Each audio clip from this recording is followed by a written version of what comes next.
d'introduction, un séminaire d'introduction aux trois monothéismes.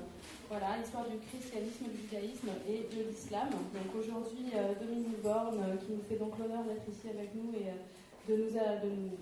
d'orienter, de nous ouvrir à ces trois monothéismes. Dominique Borne, qui est historien, inspecteur général honoraire de l'éducation nationale, président honoraire de l'Institut européen en sciences des religions et membre du conseil scientifique de l'ICI, va parler ce soir du christianisme. Voilà. Donc nous vous donnons un nouveau rendez-vous le 12 mai, parce qu'il y a effectivement les vacances scolaires, donc on va faire une pause. On reprend le 12 mai, le 26 mai, le 9 juin et le 16 juin, qui remplace donc la séance du 3 mai qui était initialement annoncée. Je pense que certains d'entre vous ont déjà noté l'information, mais pour ceux qui nous rejoignent pour la première fois ce soir, voilà, vous avez l'information de toute façon sur notre site internet et dans le programme qui ne va pas tarder à sortir. Voilà, je vais laisser la parole à Dominique et le remercier encore une fois. Merci. Merci beaucoup. Et bonsoir à toutes et à tous. Je vous ai, pour ouvrir la séance, c'est un très beau manuscrit, un des plus anciens manuscrits des évangiles. Lettre d'or sur fond pourpre. Et il s'agit de l'épisode de la multiplication des pains, comme vous le voyez sur l'image. Après la multiplication des pains, Jésus a réussi miraculeusement à nourrir une foule que vous voyez indiquée schématiquement ici, et il reste des pleines corbeilles de pain, et portées par les disciples de Jésus, il y a encore des corbeilles de poissons. Simplement, ce que je voulais, en commençant ainsi, signifier, c'est que les deux personnages que vous avez à gauche et à droite, qui sont comme sur des estrades, sont des personnages de l'Ancien Testament, vraisemblablement Moïse et Abraham. Et donc, l'Évangile se met sous l'influence de l'Ancien Testament, volontairement ici. C'est pour vous dire aussi, en passant, mais on va en parler très longuement, que nous n'avons pas le texte des évangiles du 1er siècle. Ils sont tous beaucoup plus tardifs. C'est un des problèmes des sources dont nous allons parler très largement aujourd'hui. Alors, si maintenant je reviens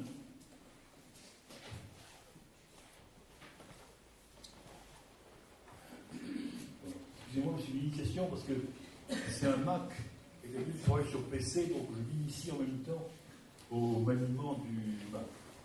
Ce qui explique mes petites hésitations. La Palestine, telle qu'elle était au temps de Jésus, mais la carte est mise ici au temps de Jésus-Christ. Moi je ne dis pas Jésus-Christ, je dis Jésus. Le personnage historique s'appelle Jésus. Les croyants disent Jésus-Christ.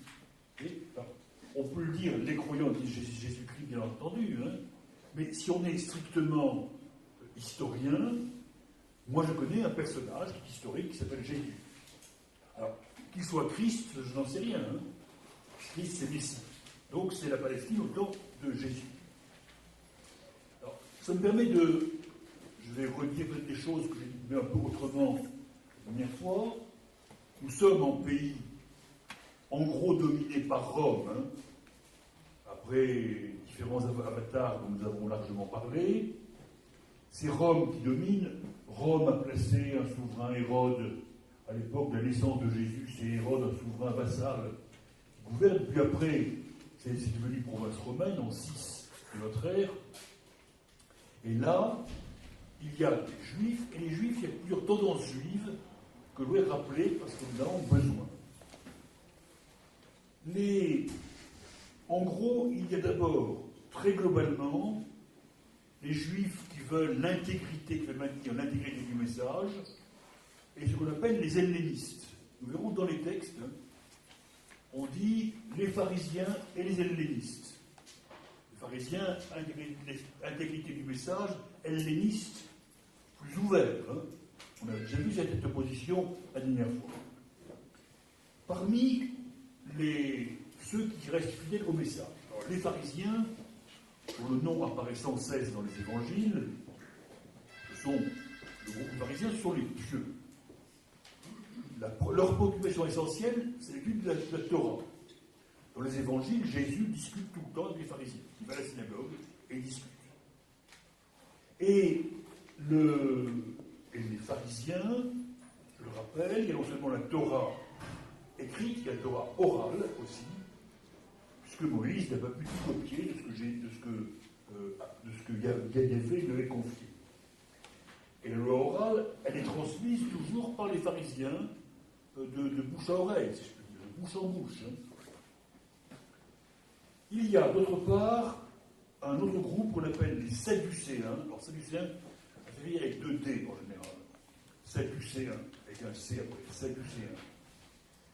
Ce sont des scribes, conservateurs, légalistes, qui eux s'en tiennent au texte écrit de la loi. Et les Sadducéens, en général, il y a beaucoup très souvent, c'est l'entourage du grand prêtre. Ils ne veulent pas d'histoire avec les puissants. Les Sadducéens ne contestent pas la présence romaine. Ils ne veulent pas d'histoire. Et puis il y en a d'autres plus extrémistes, qu'on appelle les zélotes, par exemple. Les zélotes, avec un Z, qui sont proches des pharisiens, mais qui, eux, ont une impatience politique. Ils voudraient hâter le règne du Messie. Ils voudraient hâter le moment où se manifeste loin du Seigneur, comme on dit dans les textes. Ils voudraient atteindre le royaume. Et il y a même, parmi les zélotes, une fraction assez violente qu'on appelle les sicaires. Les sicaires, c'est de S-I-C-A-I-R-E-S. C'est là qui ont un petit couteau et qui souvent se manifestent violemment. En effet, la Palestine ou la Judée, non son complexe ici, est pénétrée de mouvements où des prophètes apparaissent en permanence. Jésus n'est pas une exception dans ce domaine-là, il y en a d'autres. L'histoire a redonné d'autres noms que Jésus. Il y a un dénommé, par exemple, Jude, qui se manifeste, Jude le Galiléen, qui se manifeste avant Jésus, en 6 ou 7 de notre ère, qui se manifeste par des sermons enflammés, qui se manifeste pour attendre le retour de David, qui appelle le retour de David, qui appelle, certains luttent aussi contre les Romains. Donc on a un climat souvent exacerbé, une agitation socio-religieuse, on pourrait le dire ainsi, socio-religieuse assez vive. Ça, c'est à peu près la situation. Autrement, le temple fonctionne, plus ou moins, mais le temple de Jérusalem, il y a des cérémonies au temple, les grandes fêtes juives célébrées, etc. Alors maintenant, sur les sources, je vais aborder le thème capital qui va me retenir un petit moment. Comment connaissons-nous, historiquement, Jésus et donc les débuts de ce qu'on peut appeler le christianisme? On a des sources internes, les évangiles. Je rappelle que évangile, ça veut dire bonne nouvelle. Les évangiles, vous trouvez dans la chronologie qu'on vous a distribuée, vous trouvez les dates des évangiles. Le premier des évangiles est daté de 64-65 de notre ère. La deuxième page des documents. C'est attribué à Marc. Marc qui n'en passe pas, nous ne savons pas qui est Marc, bien sûr. Donc, si vous voulez, le premier des évangiles est daté par les savants d'à peu près une trentaine d'années après la mort de Jésus. C'est un âge assez considérable. On avait déjà auparavant, cependant, un texte qui s'appelle les Actes des Apôtres, la première page, et qui est des apôtres qui sont vers, excusez-moi, après Marc, 80-90, Actes des Apôtres, et les évangiles attribués à Matthieu. Actes des Apôtres sont les récits de ce qu'ont fait les apôtres, les disciples de Jésus, après sa mort. Qu'est-ce qu'ils ont fait? Comment ils ont répandu la bonne nouvelle, puisque l'évangile veut dire bonne nouvelle. Enfin, il y a le dernier des évangiles, à 95-100, fin du 1er siècle, évangile attribué à Jean et l'Apocalypse. On connaît aussi beaucoup d'autres textes. Je vous ai porté par exemple, j'ai ici un volume de la collection qu'on appelle la Pléiade. Il y a 2 tomes. J'ai porté que le premier, c'est lourd. Ça s'appelle Écrits apocryphes chrétiens. Alors, Écrits apocryphes chrétiens, pour vous donner une idée, il y a quand même 1600 pages, hein, là. Un seul volume. Hein. Écrits apocryphes chrétiens, apocryphe, c'est RY. Hein. Pour apocryphe, ça veut dire caché, secret. Ce sont des écrits qui n'ont pas été retenus comme étant dans ce qu'on appelle le canon. Ce qu'on appelle le canon, c'est ce qui est dans le... Nous verrons les mêmes problèmes pour le Coran. Hein. On a exactement la même chose pour le Coran. Et avant pour la Bible. Hein. Juive. Ce qui n'a pas été retenu dans les textes officiels du christianisme. 4 évangiles, actes des apôtres, etc. Et il y en a beaucoup. Hein. Alors, c'est intéressant d'ailleurs parce que je viens d'évoquer le Coran, mais dans le Coran et des écrits musulmans en général, on trouve des extraits des écrits apocryphes chrétiens.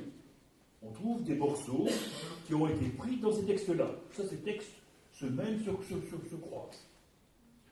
Alors, je ne peux pas vous dire pourquoi certains textes ont été retenus et pas d'autres. Hein. Moi, je ne le sais pas pourquoi. Ce qu'on peut dire simplement, c'est que ces textes-là sont en général plus pittoresques, usent davantage du merveilleux. Je vais prendre un exemple, entre beaucoup d'autres. Dans un de ces textes apocryphes, ce qu'on appelle le protévangile de Jacques, protévangile, c'est ce qui vient avant l'évangile. C'est une dénomination habituelle. Protévangile, on a seulement P-R-O-T, évangile. Protévangile de Jacques, qui était repris après par le pseudo-Matthieu, parce que les textes sont repris, recopiés, recomposés différemment. C'est extrêmement complexe. Hein. Dans ce texte-là, on raconte un épisode qui est celui de la fuite en Égypte. Je rappelle, c'est rapporté beaucoup plus brièvement dans certains des évangiles canoniques. Fuite en Égypte, c'est après la naissance de Jésus, le bruit court que Hérode va massacrer tous les nouveau-nés. Donc, Joseph, Marie prennent leur fils, le mettent sur un âne, c'est Marie qui monte sur l'âne avec son fils, et partent vers l'Égypte. Bon. Sauf que cet épisode n'est en aucun cas historique. Il s'est peut-être passé, j'en sais rien, je ne peux rien vous dire, aucune source autre que des sources de ce type ne le dit. Et alors, dans ce mouvement vers l'Égypte, de fait c'est un très beau texte et qui ont donné lieu à toutes sortes de récits et de tableaux. On a brusquement tous les animaux qui accompagnent Jésus et ses parents. On a des lions, et les lions voisinent avec les chèvres, et la chèvre n'est pas mangée par le lion. Oui, on a une espèce de fantastique apaisé. Et puis il y a un moment superbe que le Coran reprend, où Marie est épuisée, elle a faim et soif, et puis il y a un palmier dattier, mais tellement haut qu'elle n'arrive pas à l'atteindre. Et Jésus, qui parle déjà il y a quelques jours, enfin il parle déjà, hein. On ne peut pas s'en étonner que Jésus parle déjà, bien sûr. Hein. Et Jésus dit, palmier, incline-toi, hein. Et le palmier s'incline pour que Marie puisse attraper les dattes et se nourrir. Et puis il y a de l'eau qui apparaît, l'eau apparaît à ses pieds pour abreuver sa soif, pour étancher sa soif. Alors ce merveilleux-là a été très largement utilisé par les peintres. Hein. Je crois que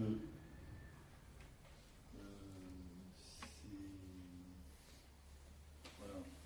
Je vous ai mis un tableau que j'aime beaucoup. C'est un tableau qui est intéressant parce qu'il a été récemment il y a une souscription pour que le musée de Lyon l'achète. Il est italien. Hein. C'est la fuite en Égypte de Poussin. C'est un tableau assez mystérieux. Hein. Vous voyez, l'ange indique la direction, mais il y a beaucoup de choses mystérieuses. On ne sait pas quel personnage qui est couché, on ne sait pas ce qu'il représente. Monument antique aussi.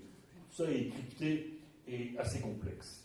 Alors, cette fuite en Égypte, de même, si vous voulez, qu'elle peignait d'autres phénomènes merveilleux, les mages, les bergers, tout le fantastique chrétien, si je puis dire. Hein. Tout ça donne lieu à une peinture considérable, c'est le merveilleux chrétien, mais il n'y a rien réellement historique. Pourquoi l'Égypte? Les spécialistes pensent que cet épisode permet de faire de Jésus un nouveau Moïse. Et le système est extrêmement simple. On est là dans le symbolique. Faire de Jésus un nouveau Moïse, puisque Jésus est allé en Égypte et revient d'Égypte. Et revient d'Égypte comme Moïse est revenu d'Égypte, c'est l'Exode. Donc ça permet encore un écho entre la bonne nouvelle, l'Évangile et l'Ancien Testament. Hein. De même que Moïse, etc., Jésus lui aussi, etc. Alors c'est ce type de pensée symbolique est très précisément au cœur de toute pensée religieuse. Ça nous retrouverons à tout moment. Hein. Nous retrouverons aussi bien dans le judaïsme, le christianisme que l'islam, la pensée par symbole. Hein. C'est que ce qu'on dit autre chose que ce qu'il dit littéralement. Hein. Ça veut dire qu'il serait naïf, je fais une parenthèse personnelle si je puis dire, il serait naïf de prendre toujours les textes à la lettre. Parce que l'intention des textes de notre auteur n'est pas qu'ils soient pris à la lettre, hein, mais ils veulent dire autre chose que ce qu'ils disent. Hein. Ça c'est très important, je crois, à préciser, chaque fois qu'on a des thèmes comme ceux-là. Alors, des multiples donc apocryphes écrits cachés, amusants à lire d'ailleurs, hein, et formidable source pour les peintres. Et puis progressivement, on arrive à un canon. Alors canon, c'est canon en grec, hein, canon, on dit canon, et ça veut dire, c'est dans le sens de règles de foi, hein, des règles de foi qui sont imposées par une organisation. Ça apparaît au IVe siècle. Hein. Ça apparaît au IVe siècle, à peu près, guerre avant, hein, qu'on fixe ce qui est, et on fixe quand l'Église se réunit en concile, hein, et qu'elle décide que tel texte n'est pas, non pas forcément un mauvais texte, hein, c'est pas ça que je veux dire, mais n'est pas article de foi, si vous voulez, hein, n'est pas article de foi. Ce qui est dans les évangiles canoniques est article de foi. Que le palliatif soit incliné pour que Marie attrape les dates, c'est pas article de foi, etc. Et on peut très précisément montrer ce que c'est qu'un canon. Alors,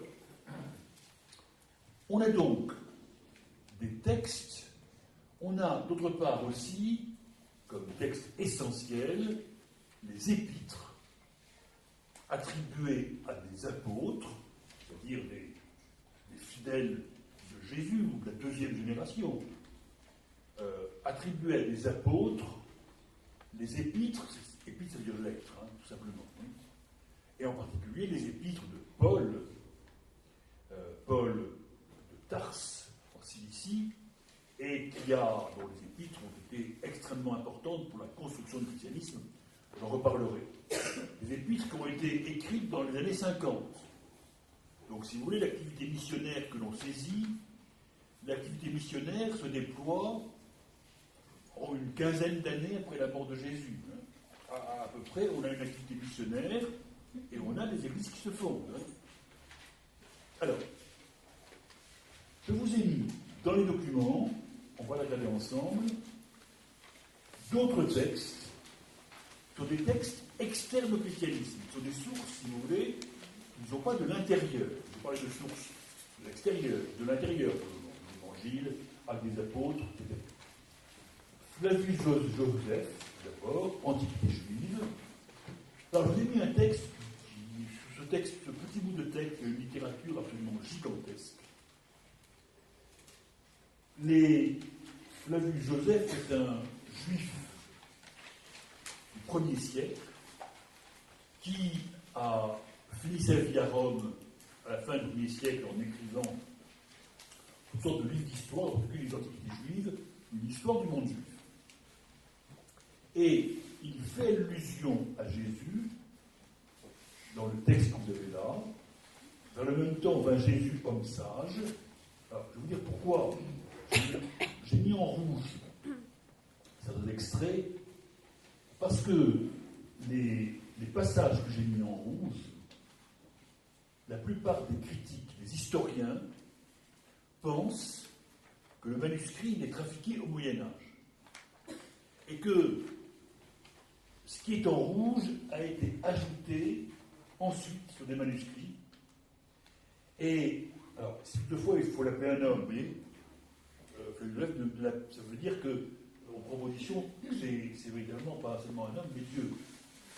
Car il était un faiseur de miracles et le maître des hommes qui recevait toujours la vérité, et il attira auprès de lui beaucoup de juifs, beaucoup de grecs. C'était le Christ. Aussi, on pense que c'est rajouté. Et lorsque sur la dénonciation de nos premiers citoyens, Pilate le condamnait à la crucifixion, ceux qui l'avaient d'abord chéri ne cessaient pas de le faire. Alors, car il leur apparut 3 jours après ressuscité, alors que les prophètes divins avaient annoncé cela et énuméré à son sujet. Alors, on pense que c'est rajouté. Alors, on voit bien que ce testimonium Flavianum, ce témoignage de Flavius, qui est cité ensuite au IVe siècle par Eusèbe, évêque de Césarée, a sans doute été un peu trafiqué pour prouver encore plus, si vous voulez. Mais il reste quand même, sans doute, un témoignage historique au moins de l'existence de Jésus. Pas qu'il ait Christ, bien sûr, mais de l'existence de Jésus, c'est quand même un texte historique. Vous avez d'autre part, un peu plus loin, sur la page, un petit bout de texte de Suétone. Suétone, historien latin qui a écrit la vie de 12 Césars. J'ai mis les dates des morts de Suétone. Il écrit la vie de Claude. Claude était empereur de 41 à 54. Et il écrit, il chassa de la ville les Juifs qui se soulevaient sans cesse à l'instigation de son Crestus. Alors voilà.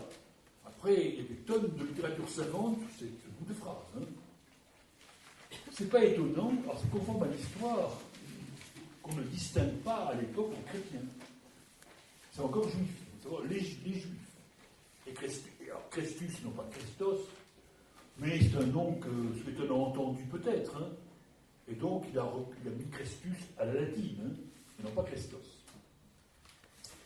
Il y a un plus long texte de Tacite dans les Annales, que j'ai mis en entier, parce que c'est une des rares sources, là encore, assez précises sur Jésus.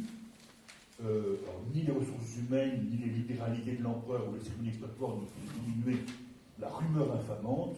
On croyait que l'incendie de la cité de Rome avait été commandé aussi pour couper court à ces rumeurs. Néron trouva des coupables, il infligea les châtiments raffinés à des gens que leur scandale rendait odieux et que la masse appelait chrétiens. Ce nom leur vient de Christ, que le procureur Pontius Pilatus avait fait supplicier sous le règne de Tibère. La seule mention extérieure de la crucifixion de Jésus. C'est intéressant, qui est, chez un historien, en général digne de foi, si vous voulez. En général digne de foi. Tacite est un historien que les historiens d'aujourd'hui jugent sérieux. D'où l'importance de ce bout de phrase.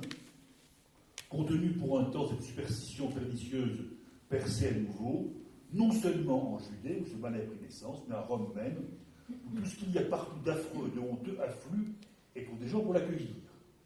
Donc on prit d'abord à partie les gens qui se manifestaient, ensuite sur leurs indications d'une foule immense pour les coupables, moins du crime d'incendie que de haine contre le genre humain. Ça plaisait beaucoup à Voltaire, ça, que les chrétiens étaient considérés comme de la haine contre le genre humain. C'est pas une vue très, très positive des chrétiens, vous le voyez, mais c'est d'autant plus intéressant. Et tandis qu'on les faisait périr, on se fit un jeu de les couvrir de peau de bête et de les faire mordre à mort par des chiens, ou bien de les mettre en croix et à la tombée du jour de les brûler en les faisant servir de torches. Ça, c'est les mœurs romaines. Hein. Néron a mauvais Césardin de ce spectacle et il donnait des jeux du cirque se mêlant au peuple en habit de cocher ou debout sur son char. Dès lors, bien que ces gens fussent coupables de dernière rigueur, on les prenait en pitié, car on disait que ce n'était pas en raison de la République, mais pas de cause d'un homme, c'était massacré. Bien. Alors, voilà à peu près ce qu'on peut dire. J'ai rassemblé à peu près tout ce qu'il y a hein, comme indication historique hein, sur Jésus. Si maintenant je résume tout cela, on voit bien qu'il s'agit de distinguer. Si je prends maintenant les évangiles. Les évangiles, c'est quand même une source historique à condition qu'on prenne des précautions pour bien montrer qu'il y a du symbolique, qu'il y a des croyances, et que ce n'est pas un texte d'historien, les évangiles. Hein. Mais ça reste quand même une source. Hein. Quand les évangiles évoquent des lieux qui existent. Hein. Quand l'évangile dit Jésus entra dans le temple de Jérusalem, bon, le temple de Jérusalem, ça existe. Hein. Le Jourdain, où Jésus est baptisé par Jean-Baptiste, le Jourdain, ça existe. Hein. Et puis Nazareth, ça existe, Bethléem, ça existe, etc. Hein. Donc, il y a tout l'environnement dans les évangiles qui est conforme à la réalité géographique, par exemple. Hein. Donc là, il y a des choses où les érudits se demandent pourquoi. Il y a des grandes villes qui sont jamais nommées. La grande ville grecque de Séphoris, qui est pas très loin de Nazareth, pas très loin, qui est au nord en Galilée. La plus grande ville de Séphoris, qui est une ville importante, culturellement importante, helléniquement importante, n'est jamais nommée dans les évangiles. Pourquoi? Je n'en sais rien. Hein. Personne n'en sait rien. Hein. Alors, il y a des choses comme ça qui sont difficiles à analyser. Mais pour le reste, il y a bien Bethléem, il n'est pas très loin, etc. Béthanie, Jésus a des amis à Béthanie. Béthanie, c'est dans les faubourgs de Jérusalem, ça existe. Hein. Alors, il y a donc, dans ces textes canoniques, il y a donc des morceaux de vérité géographique ou historique. Hein. Historique, c'est plus compliqué. Hein. Il y a du symbolique, je l'ai dit, il y a de la croyance, et il y a du merveilleux. Donc, il faut... À la part, j'ai donné 4 symboliques, histoire, croyance, merveilleux, dans l'ordre que vous voulez. Hein. C'est les 4 éléments. Hein. Et il faut lire ces textes en se demandant est-ce que c'est de la croyance, est-ce que c'est du merveilleux, est-ce que c'est du symbolique, etc. Hein. C'est comme ça, je crois, qu'il faut parvenir à les lire. Je rappelle ensuite que ces textes-là, nous sont jamais présentés comme un écrit de Jésus. Hein. Nous n'avons aucun texte de Jésus. Directement. Il faut bien se rendre compte de cela. Vraisemblablement, les érudits qui ont travaillé depuis très très longtemps sur ces textes pensent qu'il y a eu quelque chose qui serait une liste des paroles de Jésus. Et on aurait ce que Jésus a dit. Hein. Ce que Jésus a dit. Et que sans doute, ce texte a été utilisé ensuite par les évangélistes. Et nous, on l'a pris. D'autant plus que, entre les 3 premiers évangiles, celui de Jean est à part, qu'on appelle les évangiles synoptiques, c'est-à-dire qu'ils ont des parenthèses. Mais on retrouve les mêmes éléments, on retrouve à partir de ces 3 textes une source commune, qui serait cette source des paroles de Jésus qui auraient circulé un temps. Et que peut-être, parce que Paul, dans ses lettres, par exemple, dans les épîtres, Paul de Pierre, dans les épîtres que l'on connaît, qui sont antérieures aux évangiles, pour certaines épîtres, on n'a pas de référence beaucoup à la vie de Jésus. Ensuite, il faut s'interroger sur le choix qui a été fait de raconter une vie. Le choix a été fait, si vous voulez, c'est pas... Les premiers textes ne sont pas un traité de théologie. Hein. Les premiers textes ne sont pas qu'est-ce qu'il faut croire, mais sont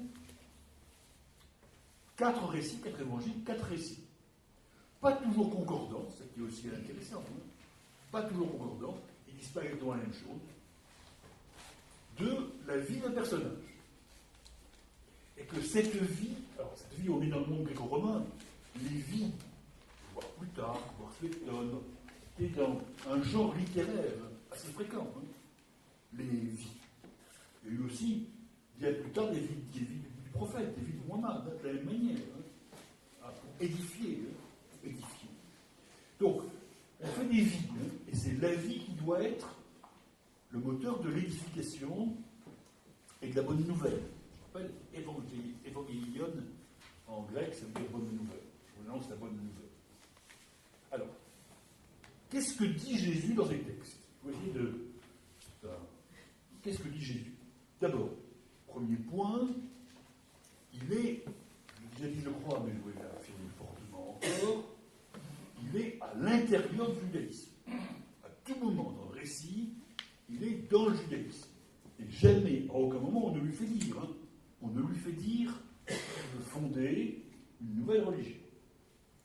Encore une fois, je l'ai dit une dernière fois, mais je le répète, Jésus n'a pas fondé le christianisme. Nous dirons que Muhammad n'a pas fondé l'islam non plus. C'est du même ordre. Hein. C'est ensuite. Donc, pas plus que Moïse. Moïse, on ne sait pas que l'islam a fondé le judaïsme. On a la même chose pour les trois monothéismes, hein, de la même manière. Hein. Mais c'est une construction, le christianisme, comme le judaïsme. Hein.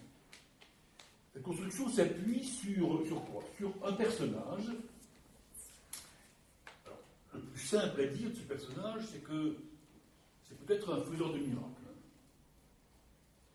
Faiseur de miracles, un rabbi, docteur, savant dans la Torah, et qui fait des miracles. Des rabbis faiseurs de miracles, il y en a d'autres, hein, en Palestine et ailleurs dans le monde romain. Hein. C'est pas là, il n'y a pas des choses exceptionnelles, si vous voulez. Hein. Quant aux miracles, bien entendu, je peux vous dire si ces miracles, est-ce qu'ils ont une réalité, croyez-vous, je le sache. Hein. Bien entendu, là, on est dans le domaine de la croyance, hein, bien entendu, pour les miracles. Mais il guérit. Il guérit, et surtout, je crois le plus essentiel peut-être, il guérit tout le monde sans distinction. Il parle à des personnages que méprisaient les Juifs, par exemple les Samaritains. Je ne sais pas si vous avez un petit peu, je vous raconte. Par exemple, à un moment, il s'arrête auprès d'un puits et il demande à boire à une Samaritaine. Ça semble une anecdote très banale. Hein. La Samaritaine n'en revient pas parce qu'un Juif comme Jésus parle à une Samaritaine. Hein. On vous l'explique, ce sont les Samaritains. Les Samaritains, je vais revenir à la carte pour vous montrer où sont les Samaritains.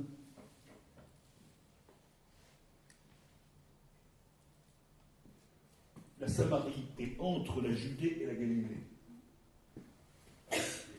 Samarie ici, Jérusalem, avec la Judée, Samarie, et puis la Galilée, avec la Tibériade et Nazareth, lieu d'origine de la famille, si je puis dire. Alors, les Samaritains étaient des Juifs qui ne reconnaissaient pas le temple de Jérusalem et qui longtemps ont eu leur temple sur le mont Garizim, qui est à peu près par là, en Samarie, que leur propre temple, et qui était méprisé, épouvantablement méprisé par les Juifs, je vais dire orthodoxes, comme ça, les Juifs de Jérusalem. Il reste encore, je crois, j'ai lu récemment qu'il doit rester encore quelques centaines de Samaritains. Une espèce à protéger, si je puis dire, en voie de disparition, hein, les Samaritains, mais ils sont les témoins d'une histoire fabuleuse, hein, d'une histoire plurimillénaire, hein, et qui encore pensent que le temple et le mont Garizim n'ont pas exactement les mêmes livres de la Torah que les Juifs, mais c'est des Juifs dissidents, méprisés et on ne leur parlait pas. Hein. Que Jésus parle à la Samaritaine semblait scandaleux aux pharisiens, parce que les pharisiens sont très soucieux de pureté. Hein. Donc la Samaritaine est forcément impure. Hein.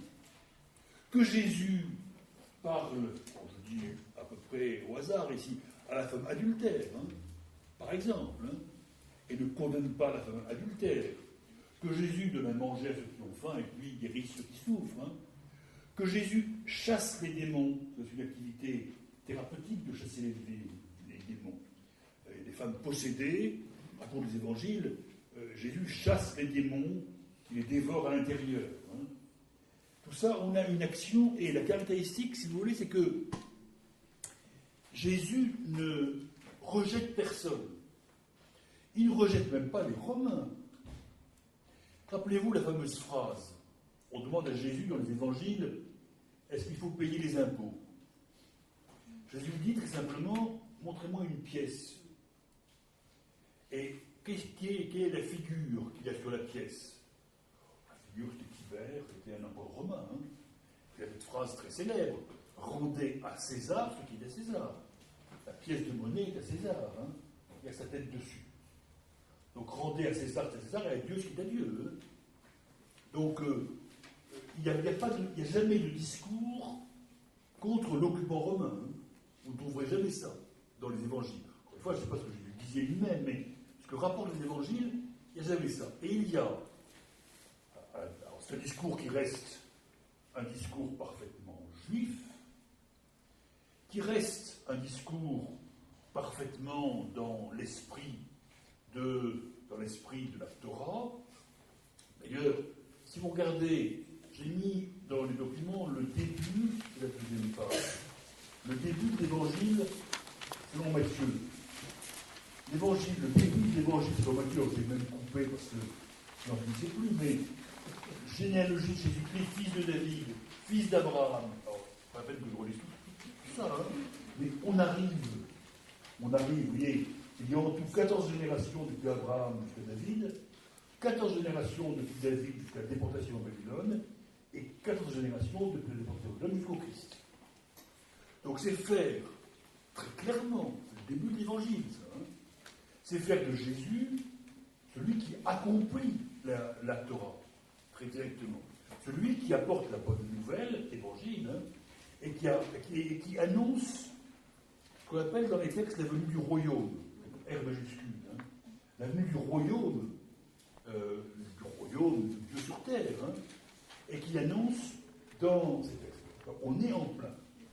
D'ailleurs, quand Jésus va dans le temple, et sans doute à la fin, pas très longtemps avant, d'après les textes qu'on a, mais les évangiles ne sont pas d'accord pour le placer au bout du moment, va dans le temple pour chasser les marchands du temple. Je raconte cet épisode. Les évangiles racontent que Jésus va dans le temple où il allait souvent, puisque dans ce temple, d'abord il y a été présenté, il raconte les rapports de Jésus du temple. Au bout d'une semaine, je crois que c'est une semaine, je ne sais plus si c'est une semaine ou 10 jours, peu importe, dans la loi juive, hein, on présente les nouveau-nés au temple. Jésus était présenté au temple, c'est le moment de la circoncision aussi, hein, ce moment-là. Et on voit beaucoup de tableaux médiévaux, mais on voit même de Renaissance. Les évangiles racontent que Joseph a apporté 2 colombes pour qu'elles soient sacrifiées au temple. À l'époque, dans le temple de Jérusalem, il y a des sacrifices. Hein. On sacrifie les colombes. Et donc, on voit dans certains tableaux, je pense que je crois de Carpaccio, je ne suis pas sûr, Joseph avec une petite cage avec les 2 colombes. Hein. Donc, Jésus est allé au temple au tout début de son existence. Il y est revenu à un moment où, vous savez, il est jeune garçon. Ses parents l'ont perdu. Ses parents ne savent plus où il est. Et il le retrouve discutant avec du docteur au temple comme un homme et comme un savant. Alors, ensuite, 3e épisode au temple, et l'épisode final, Jésus explique on lui fait dire qu'il ne supporte pas que le temple soit souillé par des marchands. spécifiquement sur le parvis du temple. Il y a d'une part des vendeurs de colombes. Si on veut donner des colombes en sacrifice, on vient les acheter quelque part. Hein, et d'animaux et d'autres animaux qu'on va sacrifier, animaux purs, bien sûr. Et puis il y a des changeurs, parce que la loi exige que les colombes soient achetées avec une certaine monnaie liturgique. Donc il faut changer la monnaie. Et Jésus ne supporte pas qu'il y ait des changeurs et des marchands sur le parvis. Et donc on a une scène qui raconte les évangiles. Il chasse du temple, les marchands, il renverse en un fouet, et il chasse du temple les marchands et les changeurs. Je fais ici une parenthèse. Je vous montrerai un peu plus tard cette image-là, mais je vous la raconte quand même. Jésus, l'épisode est clair. Jésus trouve que les marchands souillent la pureté du temple de Yahvé. On est dans un épisode parfaitement juif. Hein. Je connais et je vous montrerai un peu plus tard, un vitrail en Autriche où on voit Jésus, on voit cet épisode. Jésus chassant les marchands du temple. Sauf que les marchands du temple, des changeurs, il n'y a pas de marchands de colombes, mais des changeurs. Ils ont un drôle de chapeau pointu jaune, qui est le Judenhut, le chapeau juif qu'en pays germanique devaient porter tous les juifs. C'est étrange de remettre le chapeau qui représente le temple de Jérusalem et des marchands juifs, vous voyez. Sauf que, on se dit, mais alors, Jésus aura le chapeau ou pas? Non, Jésus a le chapeau. Et Jésus, il est devant une porte, on dit du temple. Non, pas du temple. Pour regarder le vitrail, c'est une porte gothique d'une église. Et donc ce que dit le vitrail, c'est Jésus chasse les juifs de son église. Vous voyez? C'est ça que le vitrail dit en réalité. Hein, alors que l'épisode raconté dans les évangiles, c'est Jésus juif cherche à purifier le temple de son Dieu Yahvé. Vous voyez comment là, encore une fois, les symboles, on peut jouer avec jouer sinistrement, là. Hein. Avec, là, c'est l'origine de l'antisémitisme, l'antijudaïsme, plutôt chrétien, hein, bien évidemment. Hein. Où on a oublié, les chrétiens, pendant un temps, ont oublié que Jésus était juif. Bien entendu. Donc, Jésus chasse les marchands du temple. Voilà un exemple qui montre parfaitement la judéité. On pense d'ailleurs que c'est cette action d'éclat de Jésus, si elle a vraiment eu lieu, qui peut-être a provoqué l'inquiétude et a hâté la fin du procès, le procès de Jésus et sa mort. Les derniers épisodes de Jésus, je rappelle que la veille de son arrestation et de sa passion, que l'Église actuellement célèbre le jeudi de la Semaine Sainte, le jeudi avant Pâques, Jésus a célébré avec ses amis, les apôtres, ses fidèles, les 12. Il a célébré la Pâque juive. Il a célébré Pessa, hein, ça s'appelle Pessa chez les Juifs, hein, la Pâque juive, et il a célébré la Pâque juive. Et c'est lors de la Pâque juive, il y a eu ces paroles qui après ont pris une importance considérable dans ce que l'Église en a fait. Et les évangiles concordent à peu près pour dire la même chose dans ce domaine-là, c'est que Jésus a pris du pain, a rompu le pain, l'a partagé, l'a donné à ses disciples, et puis il a partagé le vin ensuite, et il a dit, vous ferez ceci en mémoire de moi. Ceci est mon corps, ceci est mon sang. Vous ferez ceci en mémoire de moi. Alors, ceci est mon corps, ceci est mon sang, ont été ensuite interprétés, si vous voulez. Ceci est mon corps, ceci est mon sang, c'est le fondement même de l'Eucharistie des chrétiens. Hein. Ceci est mon corps, ceci est mon sang. Qui est répété ensuite. Comme ça source. Enfin, ce qu'il faut souligner, bien sûr, fortement aussi, c'est que le message de Jésus est fondamentalement amour. Et là, on a une nouveauté essentielle dans le monde religieux. C'est une nouveauté du message, celle qui apparaît dans les textes. Hein. C'est vraiment le message de Jésus, encore une fois, je n'en sais rien. Mais c'est une nouveauté formidable, hein, au sens, je dis formidable volontairement, hein, je n'en rajoute pas. Hein. Dans l'histoire du religieux, hein, c'est que moi je ne connais pas de religion avant qui développait un message d'amour. Vous savez, la religion gréco-romaine, hein, c'est pas. On a Jupiter qui punit, c'est pas de l'amour pour les hommes. Hein. On n'a pas de choses comme ça. Hein. Et le message divin n'est pas aimez-vous les uns les autres. Hein. C'est pas aimez-vous les uns les autres. Et c'est vrai, si je vois la religion des Perses, si on regarde les religions qui sont apparues indépendamment de tout cela, par exemple la religion de la chrétienne, c'est une religion d'une cruauté extrême où les dieux sont extrêmement cruels, souvent. Hein. Et même, cette dimension de l'amour n'est pas la dimension essentielle de la Torah. Hein. C'est une nouveauté. Je viens de bien marquer comment Jésus est enraciné dans le monde juif, et complètement enraciné juif, enraciné dans le monde, mais en même temps, il y a une relecture de la Torah, hein, on peut le dire ainsi, une relecture de la Torah qui est une nouveauté absolue et qui est une Torah qui est un message qui dorénavant prêche l'amour. Alors que l'essentiel de la Torah, c'est plutôt un Dieu vindicatif, hein, qui n'est jamais content de ses... vous savez, on l'a vu la dernière fois, mais quand Moïse monte au mont Sinaï, il redescend, les Juifs sont mis à adorer le veau d'or, hein, et donc il faut les punir, et puis on brûle Sodome et Gomorrhe, et puis c'est un Dieu un peu terrible quand même. Hein.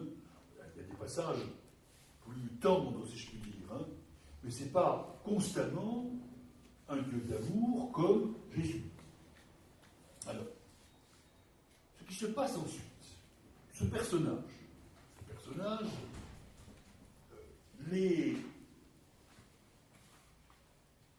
dans les actes des apôtres, dans les évangiles, on raconte que la résurrection, moi je dis bien en dire en tant qu'historien, on affirme la résurrection, et là on a alors, au cœur, et là c'est sans doute la différence fondamentale du christianisme avec le judaïsme et avec l'islam, c'est s'il y a résurrection, et puis que Dieu monte au ciel ensuite, et ascension vers le ciel, il va rejoindre son Père. C'est que Dieu s'est fait homme dans le christianisme, hein, ce qui est complètement éloigné de la Torah et de l'islam, complètement de l'islam. Encore plus de l'islam peut-être que, encore plus de l'islam, que Dieu est très loin pour l'islam, mais d'ailleurs, très d'ailleurs, que Dieu puisse s'incarner, prendre de l'incarnation, est véritablement une nouveauté. Et que on s'est servi aussi, c'est le cœur du message chrétien, c'est le cœur du message chrétien, c'est Dieu, on commence par la Genèse et la Torah. Dieu a créé l'homme, il l'a créé innocent, Adam et Ève, dans le paradis terrestre, hein, qui gambadent dans le paradis terrestre, dans l'herbe fraîche, hein, du paradis terrestre, et qui s'aiment en toute... ils ne voient même pas qu'ils sont nus, vous savez, c'est ensuite qu'ils voient qu'ils sont nus. Hein, et c'est une innocence. Hein. Et puis après, il y a le péché, ils ont désobéi à leur Créateur. Ils ont désobéi, et donc l'humanité va porter ce péché. L'humanité porte ce péché, et puis, si Jésus s'incarne, l'incarnation, ça veut dire que Jésus se fait homme, Dieu se fait homme. S'il y a incarnation, et s'il y a crucifixion et martyre de Jésus, c'est pour sauver les hommes. Donc on a un Dieu sauveur. Et pour permettre à tous les hommes d'être sauvés. Il rachète le péché d'origine. Les théologiens disent péché originel. Hein. Péché est à l'origine de l'humanité. Hein. Et que tous les humains sont pécheurs. Hein. Donc c'est l'idée, et là c'est ça la bonne nouvelle. Hein. vous pouvez tous, non, vous, je ne sais pas, hein, vous pouvez tous être sauvés. Je ne suis pas sûr que vous puissiez tous être sauvés, mais en tout cas, ce que disent les évangiles, hein, vous pouvez tous être sauvés. C'est ça, la bonne nouvelle, si vous voulez. La bonne nouvelle, c'est on peut être sauvé, malgré les fautes, malgré, on peut vous remettre vos péchés, etc. Hein.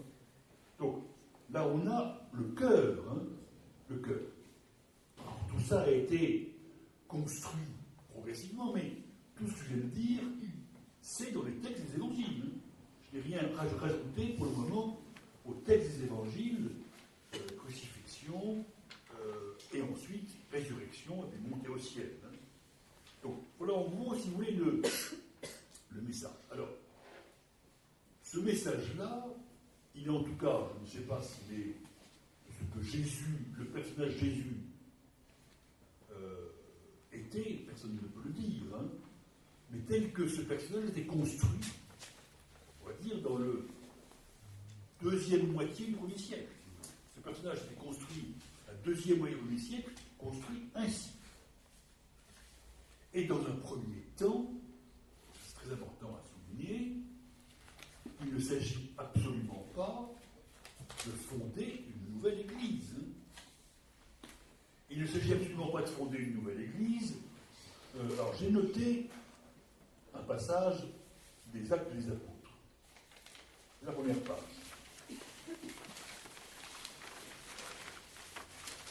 Et on est autour de 50, hein, dans les textes, dans le 15 ans, à peu près 15 ans après la mort de Jésus. Alors, quelques membres du groupe des pharisiens qui étaient devenus croyants. Croyants. Ça ne veut pas dire qu'ils ont changé de religion. Hein. Ça veut dire qu'à l'intérieur du judaïsme, ils ont cru que Jésus était bien, etc. Hein. C'est bien le Christ. L'homme du Seigneur. Intervinrent pour dire qu'il fallait circoncire les païens et leur ordonner d'observer la loi de Moïse. Les apôtres et les anciens se réunirent pour examiner cette affaire. Ce qu'on appelle en général parfois l'incendie de Jérusalem, c'est vers 50, j'ai marqué la ligne. Où il y a Jacques. Alors Jacques est présenté dans les textes comme le frère de Jésus. Alors ça fait couler des tonnes d'encre et ça fait dire des livres en pagaille parce que ça posait un petit problème à certains, puisque est-ce que Jésus, qui est né d'une vierge, toujours vierge, peut-il avoir des frères hein? Dieu ne sont pas fils de Dieu. Hein? Bon. Alors, on croit ce qu'on veut dans ce domaine-là. Hein? Certains chrétiens pensent que frère, ça veut dire en fait cousin. La virginité de Marie est sauve à ce moment-là. Si on dit tout ça. Historiquement, il est plus vraisemblable que Jésus ait eu des frères. Hein. De toute façon, la naissance miraculeuse de Jésus n'est pas historique. Hein. L'opération du Saint-Esprit ne peut pas être historique. Hein. Bien évidemment. Donc, il est vraisemblable que Jésus, et en particulier Jacques, toujours présenté comme le frère de Jésus, était dans le chef du petit groupe de Jérusalem, des chrétiens de Jérusalem, des premiers chrétiens de Jérusalem. Le mot chrétien apparaît, suivant du Christ, apparaît à peu près à ce moment-là, hein, le mot chrétien. Ceux qui suivent ce personnage, les premiers chrétiens. Mais encore une fois, on est dans... Alors le problème c'est, si on accueille des helléniques, on dit comme ça dans le Actes des Apôtres, hein, on oppose helléniques et pharisiens. On accueille des helléniques plus ouverts, c'est chose que nous avons vu à tout moment. Est-ce qu'il faut, pour cette fois dans le groupe, obligatoirement être circoncis? C'est un débat qui est un vieux débat chez les Juifs, je vous ai parlé la dernière fois, c'est un vieux débat chez les Juifs. Les pharisiens pensent qu'il faut circoncire tout le monde. Hein. Alors que, et là c'est la nouveauté essentielle, qui explique d'ailleurs le succès après du christianisme, hein, c'est que, pour Paul, dont je parlais dans l'instant, pour Jacques, finalement, alors Jacques, c'est la voie moyenne, c'est compliqué. Après ce qu'on sait, Jacques a été conciliateur entre helléniques et pharisiens. Pour les uns, pour ces personnages-là, on peut ouvrir, on peut admettre les Grecs, on peut admettre les païens, même les païens. Et donc, c'est là, alors, c'est pas encore bien clair au point de départ, hein. On n'est pas encore sorti du judaïsme. Mais la nouveauté, l'autre nouveauté, à part l'amour du christianisme, hein, c'est que c'est une religion universelle et non pas la religion d'un peuple. Jusqu'à présent, dans le monde connu, on avait la religion des Perses, la religion des Grecs, la religion des Romains, la religion, etc. Hein, la religion des Juifs. Les Juifs avaient leur Dieu. Chacun ses dieux, sa religion. Si on dit ni juifs, ni grecs, ni païens, tout le monde. Grecs, juifs, païens, circoncis ou incirconcis. Peu importe, si je puis dire. On prend tout le monde. On a une religion universelle, œcuménique, si on veut parler en grec. Universelle, ça va aussi bien. On a une religion universelle qui peut être faire des adhésions dans l'ensemble de l'humanité. L'humanité, c'est le. Là, nous sommes dans le bassin méditerranéen. Hein. Donc on a quelque chose de fondamental qui est là, même si, je le répète tout le temps, mais c'est important de bien le souligner, même si on n'est pas encore à la séparation entre juifs et chrétiens. Ça peut être une évolution du monde juif, si vous voulez. Hein. Ça peut être considéré comme une évolution du monde juif, avec certains qui s'opposent, avec des débats sans fin, mais c'est un des débats les plus importants, hein, ça. Un des débats les plus importants est celui-là. Alors, il est temps de venir au personnage de Paul. Paul est un personnage, il est né en Cilicie. La Cilicie est une province au sud de l'Asie mineure, au sud de la Turquie actuelle, sur la côte, je n'ai pas la carte là, mais sur la côte au sud de la Turquie actuelle. À Tars, c'était Paul de Tars. Personnage juif, il le dit lui-même, et d'autre part, citoyen romain. Il le dit aussi à plusieurs reprises. Certains historiens après en doutent, mais bon, moi je ne me prononce pas, je n'ai pas les moyens de vous dire si c'est vrai ou pas. Juif et citoyen romain, et juif qui a fait des études chez les pharisiens à Jérusalem, et qui, dans les premiers temps, avec les juifs les plus intégristes, avec les pharisiens les plus obstinés, persécutent les chrétiens. En particulier, c'est un épisode très important aussi quand on raconte les actes des apôtres. Il y a un personnage qui est parmi les compagnons, c'est pas un des apôtres, mais parmi les premiers chrétiens, on va dire, hein, qui s'appelle Étienne. Et cet Étienne va tout en affirmant qu'elle est dans la lignée, il y a tout un discours d'Étienne raconté dans les actes des apôtres, devant le grand tribunal juif, le Sanhédrin. Devant le tribunal juif, il y a un grand discours d'Étienne, accusé de profanation du temple, accusé de toutes sortes de choses. Hein. Et Étienne explique qu'il est de la lignée de David, hein, mais qu'il reconnaît que Jésus est loin du Seigneur, que Jésus est Christ. Et Étienne est lapidé. Étienne est lapidé, il y a innombrable aussi images sur la lapidation d'Étienne. Étienne est lapidé, et parmi ceux qui le lapident, il y a Paul. C'est encore un juif observant, hein, et qui participe à la persécution des premiers de ceux qui se réclament de Jésus. Un mot de plus sur Étienne avant de revenir à Paul. Étienne, c'est un épisode très important parce que c'est le premier martyr du christianisme. Le mot martyr veut dire témoin. C'est intéressant, l'origine du mot martyr.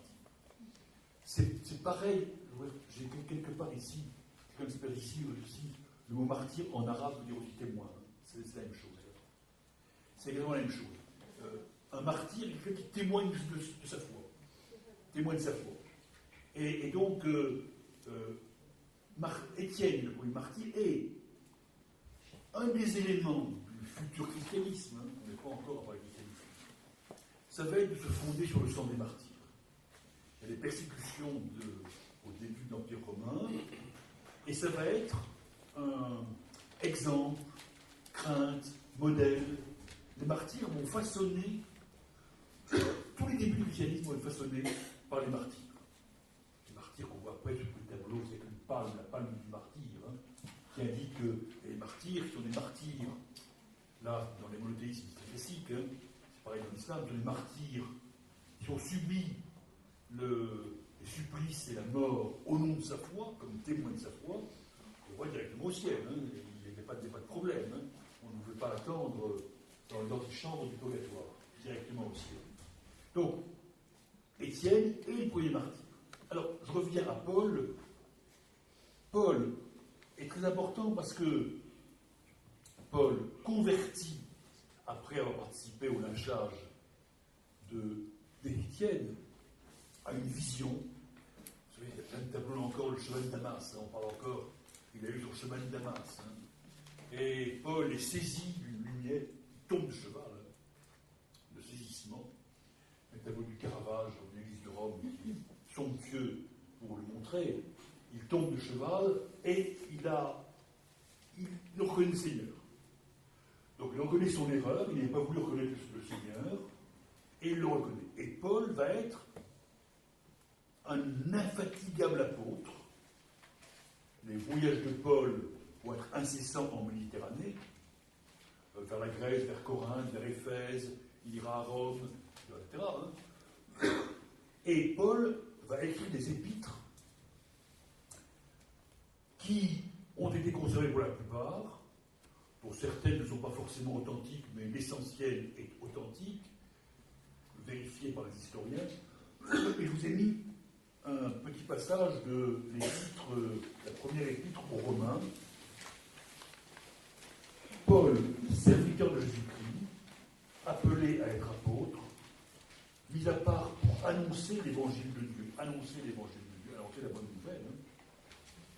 Cet évangile qui est déjà promis par ses prophètes dans les Écritures saintes, le rappel de la Torah est permanent, Paul est juif, hein, concerne son fils, né de la postérité de David selon la chair, et déclaré fils de Dieu avec puissance selon l'Esprit Saint, par sa résurrection d'entre les morts, Jésus-Christ, notre Seigneur.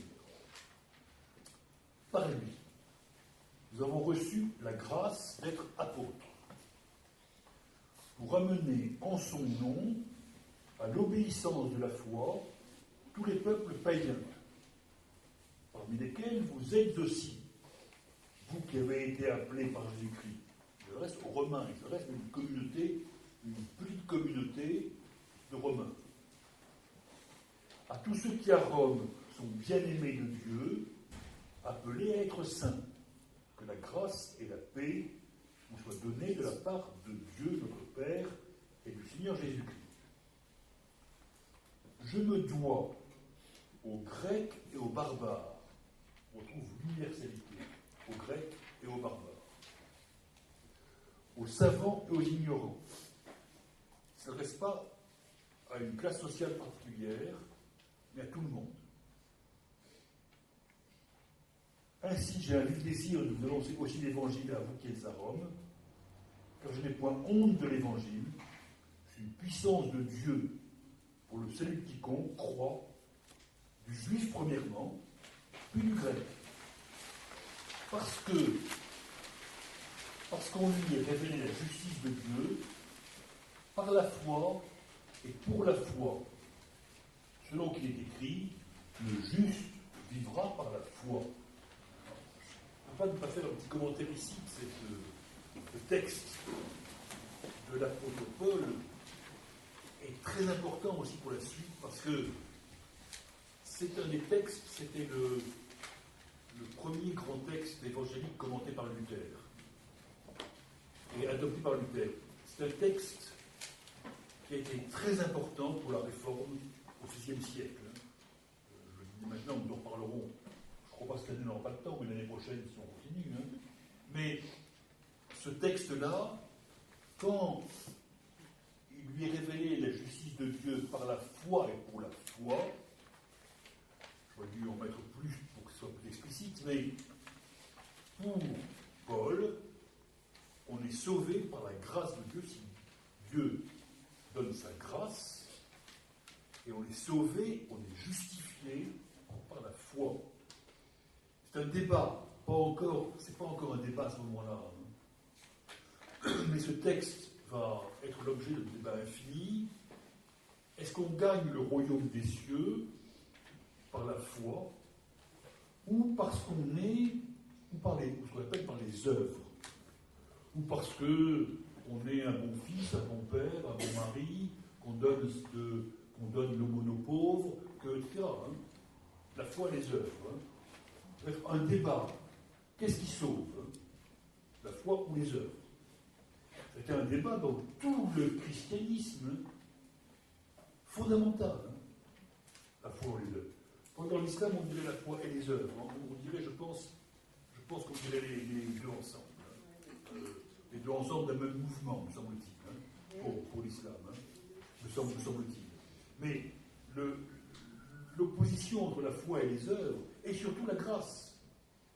Parce que la grâce, alors, ça pose le problème, est-ce que Dieu sauve ceux qu'il veut sauver? Et au nom de quoi? Alors, ça pose tous ces problèmes, si vous voulez. Ça pose tous ces problèmes. Ceux qui font le mal, qui n'ont pas eu la grâce de Dieu, etc., etc. Ça pose des problèmes théologiques absolument sans fin. Alors, Paul, par ses épîtres, par sa réflexion sur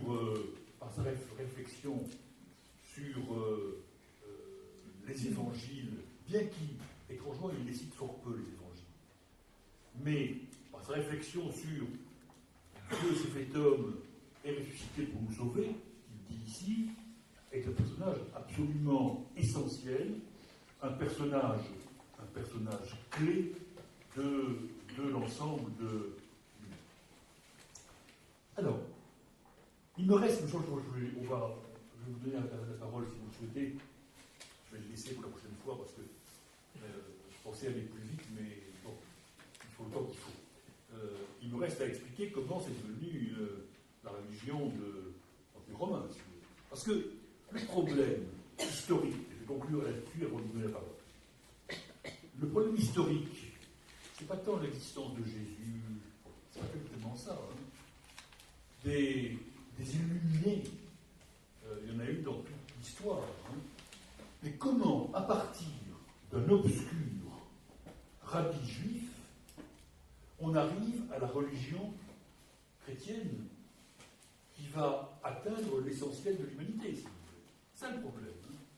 Le problème historique, c'est comment naît, non pas Jésus, mais comment s'étend le christianisme. Pourquoi Pourquoi est-ce que Rome abandonne sa religion traditionnelle? Pourquoi est-ce que... etc. C'est le problème. C'est le problème. On aura le même type de problème, le problème de la conversion, du changement de religion. On aura le même type de problème, et traité différemment avec l'islam. De la même manière. Qu'est-ce qui s'est passé tous ces gens qui se convertissent, on part d'un petit noyau d'arabe dans la péninsule arabique, et puis ensuite, etc. Donc, on a ce problème-là, si vous voulez, ensuite, qui est le problème majeur de ces deux monothéismes, le judaïsme étant différent. Et donc, ce que nous verrons la prochaine fois, d'abord, c'est comment se sont progressivement séparés judaïsme et christianisme, comment le christianisme est répandu en pays romain et comment il est devenu progressivement la religion officielle de Rome. C'est ça qui nous sommes. Mais je garde, comme je l'ai fait la dernière fois, un peu de temps pour vous répondre éventuellement si vous avez des questions.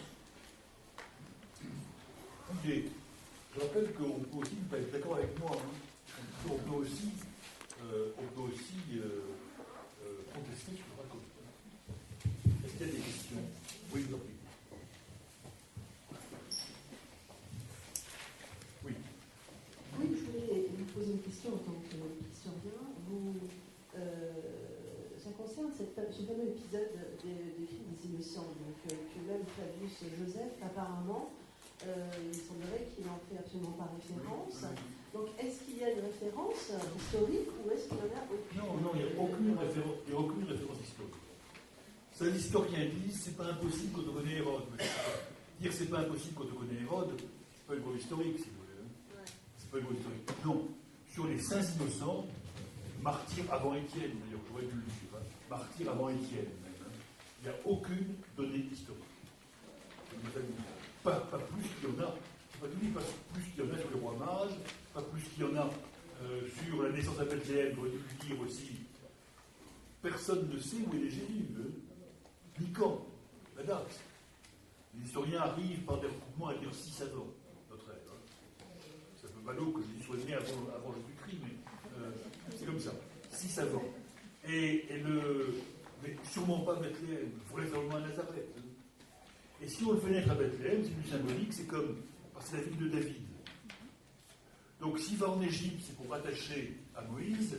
Si on le fait naître à Bethléem, c'est pour le rattacher à David, au roi David. Donc on est là dans le symbolique. Hein. Encore une fois, toujours faire la part entre le symbolique, la croyance, l'histoire et le merveilleux. C'est mes quatre éléments. Quelqu'un voulait parler par là? Bonsoir, merci pour la présentation. Ma remarque, qui n'en est pas une. Est-ce qu'on parlait du christianisme comme étant une secte? Oui, dans le paysage de l'époque, oui. Comme on peut faire aussi un parallèle avec ce qui se passe aujourd'hui dans certaines religions. C'est compliqué de vous répondre parce que. Compliqué de vous répondre, je vais dire pourquoi. Parce que si on donne au mot secte un sens péjoratif, comme c'est. On l'entend péjorativement, secte. C'est compliqué pour vous répondre. Vous voyez, je veux dire. Hein. Alors, c'est compliqué d'appliquer. Je veux dire que on entend aujourd'hui. Il ne s'agit pas d'appliquer des cadres contemporains à avant. Hein. Je dirais simplement, c'est une tendance du judaïsme. Alors, certains veulent dire secte, moi ça ne m'ennuie pas quand on dit secte. Hein. Mais quand on dit secte, ça m'ennuie quand on dit secte, parce que secte, en général, c'est fermé et intolérant. Or, tout ce qu'on sait, tout ce qu'on nous dit sur Jésus, si vous voulez, c'est pas fermé et intolérant, c'est même ouvert. C'est même spécialement ouvert, hein, comme je le disais. Donc, voilà, c'est quoi. J'hésite à vous répondre. Hein. Oui, je vais continuer dans le sens, dans la définition du secte, c'est que c'est bien que c'est une rupture avec les grands principes. Or là, vous avez fait l'étayage des grands principes qui ont vraiment différencié l'appropriation de Jésus, l'appropriation de la religion de Jésus, qui est le judaïsme. Et pourtant, il y a bien une rupture. C'est dans ce sens-là que je vous posais la question, oui, sans jugement aucun. Hein. C'est pas le sectarisme dans le sens. On se comprend bien. Il n'y a pas rupture à l'époque de Jésus. Non, il n'y a pas rupture. Hein. La Bible, la Torah ne cesse d'annoncer la venue du Messie. Voilà. Hein. Donc, certains juifs reconnaissent la venue du Messie. C'est comme ça qu'il faut le comprendre. Donc, c'est pas une rupture. Je vous ai montré les évangiles qui montrent. On est en plein dans la volonté d'être dans ce qu'annonce la Torah. Donc on est dans le monde juif, hein, et un monde juif qui déjà, j'ai dit la dernière fois que ce débat-là, entre pharisiens et helléniques, j'ai dit aujourd'hui pharisiens et helléniques, quand vous avez ça, hein, c'est un vieux débat, hein, dans le monde juif. Hein, quand la Torah a été traduite en grec, la Septante, etc., à Alexandrie, on en a parlé la dernière fois, mais ce vieux débat, c'est est-ce qu'il faut refermer le judaïsme? Alors, ce qui s'est passé ensuite, c'est que, enfin, ça c'est mon interprétation, on en parlera plus la prochaine fois, je crois, c'est que le succès du christianisme, progressif, hein, je veux dire maintenant qu'on peut dire qu'il y a vraiment séparation au IIIe siècle, c'est quand même long, hein, 150 ans après la mort de Jésus, hein, c'est comme ça. Hein. Le christianisme, dans sa réussite, va faire que le judaïsme va se replier sur ses principes, si vous voulez. Le principe, ça va se passer. Hein, et va renforcer encore ce qui est son existence de la loi, de la Torah, hein, et son exigence de mode de vie, etc. Hein. circoncision et tout le reste. Hein. Mais l'histoire c'était pas forcément écrit, hein, tout ça. C'était pas forcément écrit. Le judaïsme aurait pu reconnaître Jésus et devenir, etc. Vous voyez, c'est pas. Donc, il y a de multiples tendances dans le judaïsme. C'est une tendance du judaïsme, très précisément, et qui, à mon sens, entend accomplir le judaïsme. Paul ne cesse de dire qu'il est juif. Hein. Et que, encore une fois, accueillir la novation essentielle que j'ai expliquée, accueillir les païens, des Grecs, des hommes qui ne sont pas circoncis, hein, ça ne veut pas dire forcément abandonner la Torah. Hein. C'est pas relier le judaïsme, hein, ça. C'est l'accomplir, hein, encore une fois. Alors, voilà, vous voyez, mais vous allez voir dans ces questions-là, c'est des sujets très difficiles, hein, très difficiles et très délicats, hein, très délicats dans les termes qu'on emploie, hein, et dans la manière de les prendre. Hein. Ça va? Bien sûr. On est là pour parler. Hein. Oui, juste une seconde, je crois qu'il y a une poissée. Juste que c'est comme ça que d'autres religions, notamment l'islam, perçoivent aussi le regard qu'ils ont aussi sur le christianisme issu du judaïsme. C'est aussi, voilà, c'est un peu comme ça que eux le perçoivent aujourd'hui à notre époque. Un peu comme ça, c'est-à-dire non pas ce que je viens de dire, non pas ce que vous avez expliqué. Mais c'est plus compliqué, ça, on en parlera plus tard. Il faut voir comment, dans la péninsule arabique où est né l'islam, il y avait des groupes juifs et il y avait même des groupes à l'époque judéo-chrétiens. Même, c'était extrêmement compliqué, si vous voulez. Alors, il faut revoir la situation du judaïsme et du christianisme à l'époque où est né l'islam, qui n'est pas encore, on n'y est pas encore. Hein, on n'y est pas encore. Et bien, je vous en prie, on vous porte le micro. Merci. Donc, vous parliez d'ouverture et de message d'amour pour le Christ. Oui.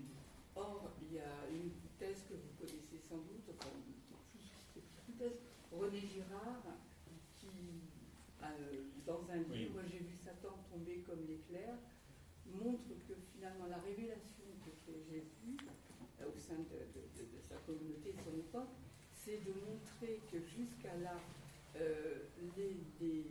le peuple, dans des périodes conflictuelles, se rassemblait sur le dos du bouc émissaire et que la révélation de Jésus, ça a été de faire se retourner ce phénomène puisque le consensus populaire se fait en faveur de la victime. Que donc Jésus aurait finalement accompli cette révélation, cette ouverture en obligeant à cet éveil qui consistait à regarder non plus le bouc émissaire comme devant résoudre le conflit, mais finalement inverser ce mouvement de la population. Je connais un peu les thèses de René Girard effectivement sur le bouc émissaire et la crucifixion de Jésus aurait permis de centrer sur lui, hein, dans l'ensemble. Mais en même temps de révéler à l'humanité. Et de révéler à l'humanité, mais c'est pas contradictoire avec ce que j'ai dit, me semble-t-il. Non, mais on est bien d'accord. Hein. Ça complète, donc vous avez raison, hein. Ça complète tout à fait utilement. Hein. Mais je parle plus en historien. René Girard parle en philosophe, moi je parle plus en historien. Ce qui explique que. Mais vous avez raison. Hein. Non, c'est parce que je trouve que l'éclairage est intéressant par rapport à ce que vous nous avez donné comme élément. Tout à fait. Et puis en même temps, c'est vrai aussi. C'est vrai aussi. On verra quand même. C'est vrai aussi qu'après la mort de Jésus sur la croix, par exemple à Byzance, il n'y a plus de sacrifices dans les. On a cessé d'envoyer des gladiateurs et des sacrifices humains, si vous voulez. Hein. C'est vrai qu'il y a eu un sacrifice qui interdit les autres, si je peux dire. Hein. Qui réveille et donc interdit les autres. Et donc interdit les autres sacrifices. Hein. Ça, oui, vous avez raison. Hein. Vous avez raison. Il y a d'autres. Oui, rapide.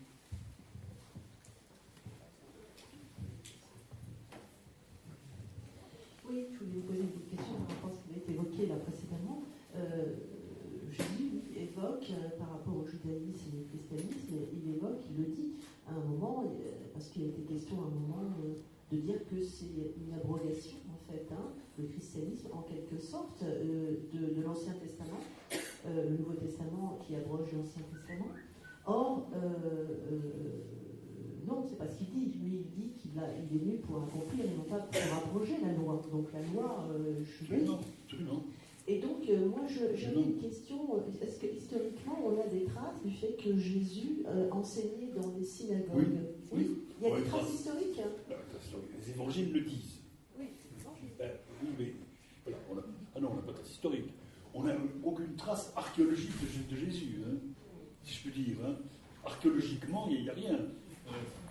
La mère de Constantin, Hélène, a cru retrouver la vraie croix, mais personne ne permet de dire que c'est la vraie. Bon, là, on est dans le mythe le plus complet, la vraie croix. Alors, il y a la légende de la croix après, c'était une poutre du temple de Salomon. Oui, bon, on peut imaginer plein de choses, mais on n'a pas de traces. Non, on n'a pas de traces. Simplement, les traces. Ce qu'on sait, c'est qu'il y avait en Judée, en Galilée aussi, je crois, il n'y avait pas que le temple, il y avait des synagogues. Donc, quand dans les évangiles on dit que Jésus était allé discuter avec les pharisiens dans la synagogue, c'est pas invraisemblable. C'est tout ce que je peux dire. Il n'est pas invraisemblable que tous les évangiles, j'ai montré, je vous ai copié le début de l'évangile selon Matthieu, on voit bien toute la généalogie enracine complètement. C'est un monde, le monde, vous savez, après, ce qui va se passer ensuite, je dirais maintenant, on va avoir une relecture de ce qu'on va appeler l'Ancien Testament.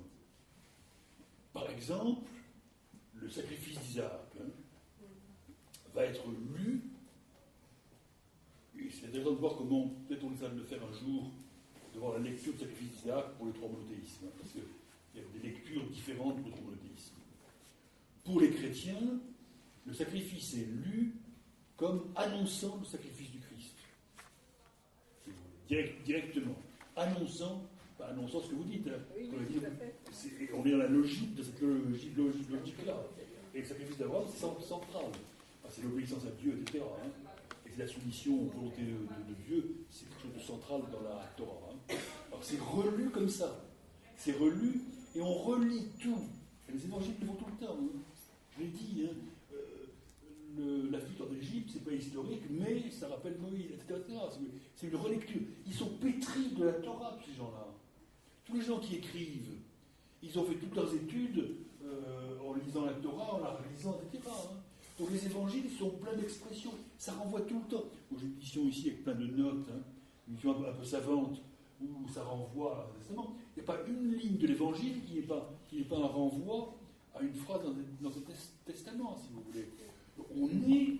Et les derniers livres de la Torah ont été mis dans le canon très peu de temps auparavant.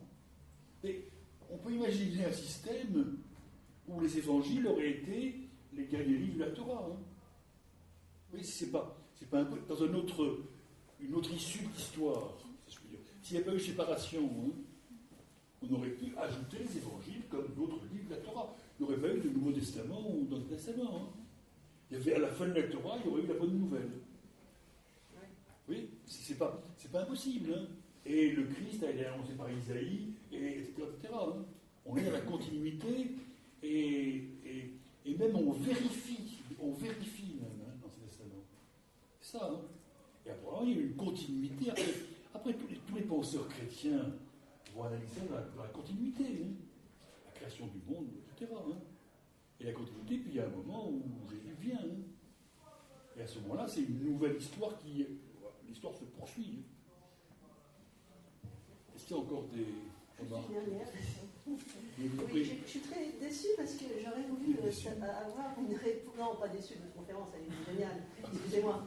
Non, c'est juste un élément. Déçu par Jésus, déçu? Non, pas du tout. Pas du tout. Non, excusez-moi. Et donc, c'est par rapport aux évangiles apocryphes. Donc, comme j'avais lu l'évangile de Magdalena, Marie-Magdalena, je le trouvais très intéressant. Donc, je suis un peu déçue que vous n'ayez pas les raisons pour lesquelles, effectivement, certains n'ont pas été retenus. Donc, voilà, je pensais qu'il y C'est- avait... si on prend Ils sont trop transgressifs. si on prend les récits, on ne le sait pas, Si on prend les récits concernant Marie-Madeleine, Marie-Madeleine c'est compliqué parce que Marie-Madeleine, il y a plusieurs maris, on ne sait pas très bien s'il y en a plusieurs, si c'est la même. Et c'est la même qui est prostituée, qui est la sœur de Marthe et de Lazare. Est-ce que c'est la même qui a été possédée par 7 démons? Il y a une figure qu'on appelle Marie-Madeleine, ou Marie tout simplement, la figure féminine de l'Évangile. Alors c'est vrai qu'il y a des choses, ça me permet, pour ceux qui l'auraient oublié, je raconte 2 petites choses sur Marie-Madeleine, beaucoup Marie-Madeleine, j'aurais dû en parler d'ailleurs. Mais il y a des épisodes, il y a 2 ou 3 épisodes extraordinaires racontés par les Évangiles, et très étonnants. Quand Marie-Madeleine, à la fin d'un repas, Jésus est assis avec ses disciples, ses compagnons, etc. Et puis elle se précipite au pied de Jésus, elle lui verse sur les pieds le parfum le plus cher de l'époque, ça s'appelle le nard, ça vient d'Arabie, et c'est un parfum qui couvre les yeux de la tête. Et alors, vous savez, absolument les peintres par naissance sont régalés, parce que après elle essuie les pieds de Jésus avec ses cheveux. C'est torride, Quand on y réfléchit un petit peu, et les peintres l'ont démontré comme ça d'ailleurs. Marie-Madeleine, c'est à la fois très sensuelle, avec une épaule nue, etc., ou un décolleté profond, et puis une tête de mort. Tout ça, c'est très étrange dans la peinture. Alors, les disciples disent à Jésus, mais enfin, Rabbi, maître, pourquoi laisses-tu faire cela? Elle est folle. Enfin, j'interprète un peu, c'est pas la tête qui est elle est folle. Avec l'argent que coûte ce parfum, on aurait pu nourrir 100 pauvres pendant 20 ans. Et Jésus leur répond, laissez, des pauvres, vous en aurez toujours parmi vous, moi vous ne l'aurez pas toujours. C'est une phrase assez étrange. Autre épisode bien célèbre aussi, Marthe et Marie. Jésus va déjeuner chez ses amis à Béthanie. Marthe, Marie. Et puis, il est accueilli par Marie, et Marthe fracasse les casseroles à la cuisine. Elle fait le repas, elle s'active, elle brille, etc. Et Marie est au pied de Jésus et l'adore, l'admire. Et Marthe, à un moment, arrive, dit, comme j'en ai un peu marre, c'est moi qui me tape tout le boulot. Lui, elle fait la belle. Encore une fois, je transcris, mais c'est vraiment, je ne trahis pas l'esprit des textes. Et elle fait la belle à tes pieds, Jésus, et bon. Et Jésus répond, laisse, elle a choisi la meilleure part. Mais bon, c'est quelquefois, vous voyez, c'est très. Et la meilleure part, c'est l'amour. La meilleure part, c'est ça que ça veut dire. La meilleure part, c'est pas les œuvres. Alors là, vous voyez, c'est pas les œuvres. Si on analyse un tout petit peu, la meilleure part, c'est pas de faire bien le repas, de bien recevoir, c'est l'amour. Les pauvres, pareil. Les pauvres, absolument. C'est pas les œuvres. Donc il y a des choses comme ça qui sont extrêmement fortes, sans beaucoup d'explications. Pourquoi l'ouvrier de la 11e heure, il gagne autant que celui qui a travaillé 11 heures, celui qui arrive à la 11e heure, il gagne autant, il faut donner autant que ceux qui sont arrivés les premiers.